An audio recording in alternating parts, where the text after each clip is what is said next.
Well, folks, we got a new housing minister after the recent federal cabinet shuffle. Inflation, although we were moving on a downward trend, looks like it could be reversing course in the next quarter. And credit card usage has been making a lot of noise. All this and more on episode 141 of the Wise Old Owl Show. I'm Vince Gaetano. Thanks for tuning in. First things first, the Liberals and our Prime Minister have decided to make a major cabinet shuffle. Our friend, Minister Hussein, got turfed out of the housing file. Really didn't do a good job. It just wasn't working at all. And our Prime Minister has basically rewarded Sean Fraser, who was the Minister of Immigration, to the new portfolio of housing, infrastructure, and communities. So, listen, we got to give this guy a chance. Came from immigration, probably knows the file inside out. These two ministries do work hand in hand. Immigration has put significant pressure on housing, and I really like the fact that they've turned this ministry into a specific housing, infrastructure, and community, as opposed to the previous portfolio, which was called housing, diversity, and inclusion. Doesn't work. We need that infrastructure component put in there. And seeing a couple interviews from Sean Fraser, there is a bit of promise, but it is a huge portfolio and one that is going to get considerable attention over the next little while as more and more people struggle with housing. The work that's ahead of them has been stated by CMHC. CMHC has indicated we need 3.5 million more homes than what we are building until 2030 in order to maintain affordability, or at least get to affordability. And that is a huge task for this minister. And he's from Nova Scotia, New Glasgow, had the immigration file, brought in millions of people over the last few years. 2022, we brought over 1 million people. We're on pace after the first quarter to hit about 1.2 million of permanent, non-permanent, and other type of foreigners that are coming in. And that would include, I would suggest, the international student piece. So very difficult file, and I'm going to ask him to do this one favor. I dare him to develop this parcel of land by my house. I've talked about it on many occasions. Just north of the 401, there's a huge parcel. I don't know how many acres, but it's probably 20-30 acres, that sits off of Wilson Heights, just north of Wilson, south of Shepherd, in between two subway stations. Wilson subway station, Downsview, and borders Allen Road. This parcel has been slated for high density for as long as I've lived in the community. And I've been there since 1998. 25 years, not a shovel in the ground. The only thing that happens there is they train EMS ambulance drivers on how to drive.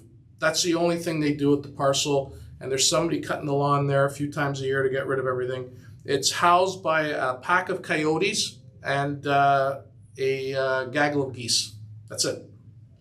So I dare Sean Fraser to maybe take a step forward and try to develop this parcel, which has been meant for high density for the longest time, and they just can't figure it out. So there's a project right in the middle of the city, in between two transit hubs, major highways, and nothing's been done for 25 years. So what's going to change?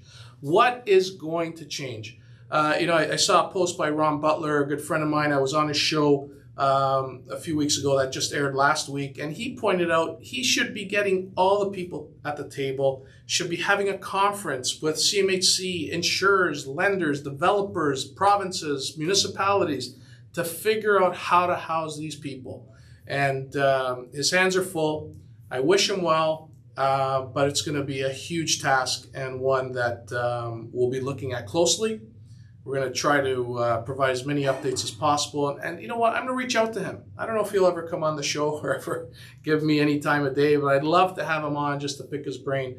Very well versed, good communicator, and I think, you know what? We could be surprised and see some activity. But let's hope for the best and see if something could turn. Inflation. Inflation is going to possibly get stuck. I know everybody's been celebrating because it's on this downward trend.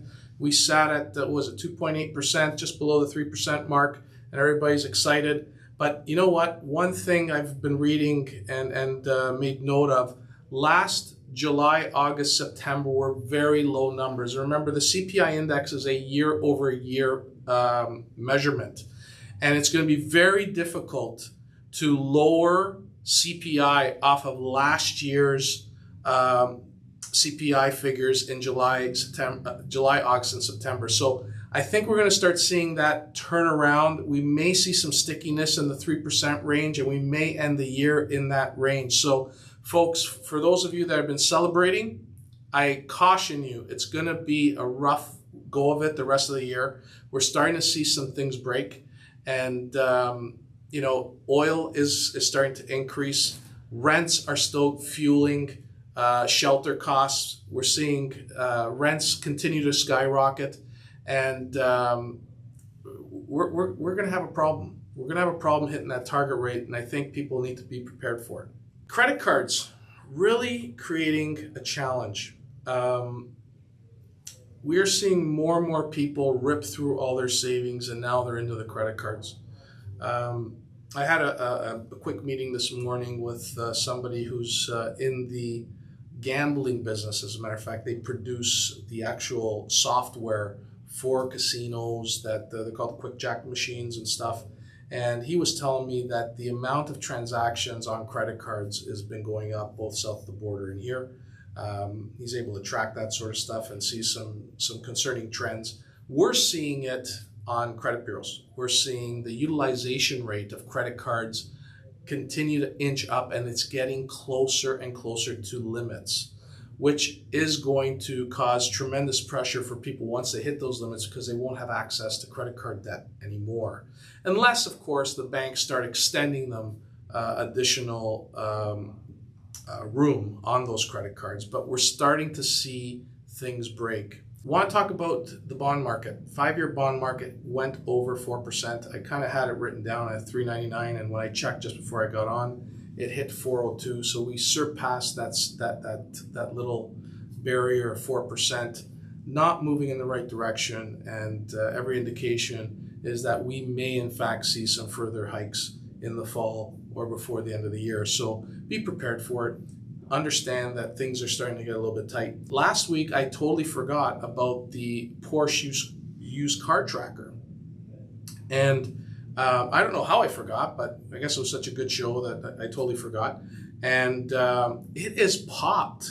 Like, it has gone up significantly as far as a movement from week over week. So last week, which I didn't report, was at just over 1,200. And today it's sitting at 1,235. So 1,235 used Porsches for sale in the GTA. It's a tool on Auto Trader that tracks used Porsches that are for sale within a 100-kilometer radius of where I sit at Dufferin and Orphis. So a lot of these toys are starting to have to hit the garage sale type scenario where people are trying to unload them. They need cash. They need to liquidate. They need to get rid of expenses that are more a want as opposed to a need. So we're starting to see boats for sale, Sea-Doos, ATVs, all the toys, cottages listings are up, waterfront places are up for sale, and we're starting to see the cracks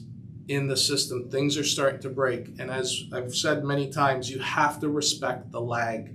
The lag takes 2-3 quarters to kick in, and we're starting to see the shit hit the fan as more and more people are under some financial crunch of some sort to try to meet their obligations every month. So we're seeing more and more people run out of money before they run out of month, and it's creating stress. I want to share with you a scenario that happened to me in the last week.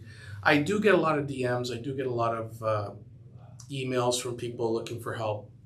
One in particular struck me on the weekend, and it was somebody who has been struggling with his finances, working 2-3 jobs, weekends, can't make ends meet, and he said that he may have to end this world, quote unquote.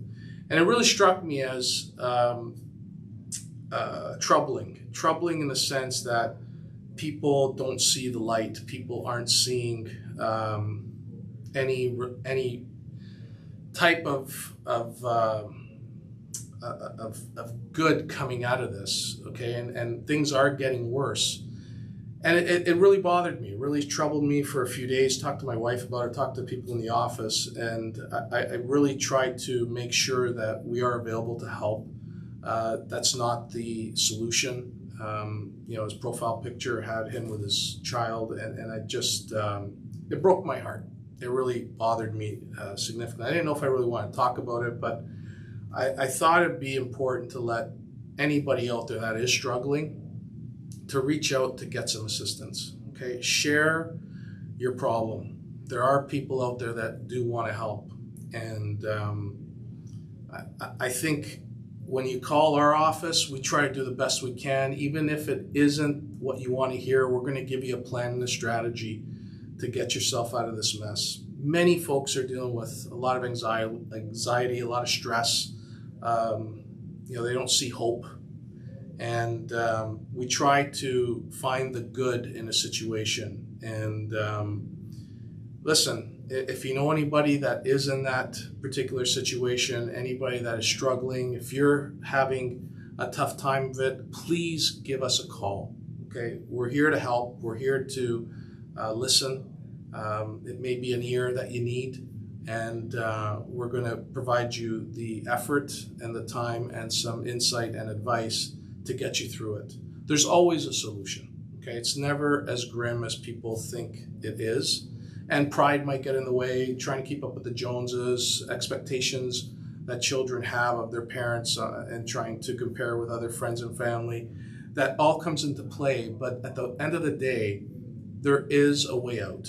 A way out being maybe you gotta let go of the home and go back to renting, or look at other alternatives that can come about. So I encourage people, please reach out.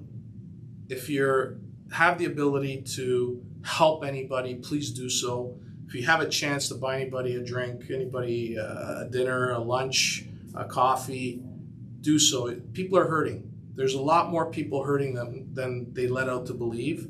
And it's incumbent on us who have the ability to help to do so. So I encourage everyone out there to lend a helping hand, and make sure you check on your friends, your family members, and ask them if they're okay. Thank you very much. Enjoy the weekends. Watch the heat, and we'll see you next week. Take care.